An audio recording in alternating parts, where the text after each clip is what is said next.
సింపుల్గా చేపల కూర చాలా టేస్టీగా మసాలాలు ఏమి ఎక్కువగా వేయకుండా చాలా టేస్టీగా ఉండాలంటే ఇలా ట్రై చేసేయండి. మరి జీలకర్ర వేసుకొని కరివేపాకు వేసుకొని అందులో వెల్లుల్లిపాయలు వేసుకొని వేపేసుకొని పొడి కొట్టి పక్కన పెట్టేసుకుందాం అండి. కొంతమందికి మెడ దగ్గర అంతా బ్లాక్గా ఉంటుంది కదా, అప్పుడు కొంచెం పసుపు అందులో కొబ్బరి నూనె వేసుకుని రాసుకుని మనం నలుపు పెట్టుకుంటాం కదా, అలాగా నలుపుకొని తర్వాత స్నానం చేస్తే బాగున్న తర్వాత అలా కొంచెం కొంచెం వైట్ వచ్చేస్తుంది. ట్రై చేయండి. నచ్చితే ఉల్లిపాయలు వేసుకొని వేగిపోయిన తర్వాత కొంచెం మెంతులు కూడా వేసుకోండి. మెంతులు ఎర్రగా వేగాలి, లేకపోతే చేతి వచ్చేస్తాయి.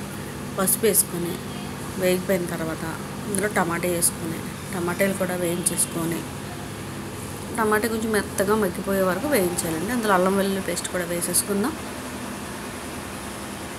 వేసుకుని వేగిపోయింది, కారం వేసేసుకుందాం, ఉప్పు సరిపోయినంత బాగా వేయించేసి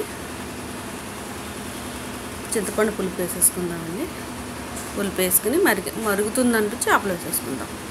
చేపలన్నీ వేసేసుకొని మీకు ఇంకా చింతపండు పులుపు సరిపోకపోతే ఇంకొంచెం వేసుకోండి, కొంచెం వాటర్ వేసుకోండి. ఎక్కువ చేపల్లో వాటర్ వేస్తే బాగోదండి, ఎక్కువసేపు ఉడకకూడదు కదా.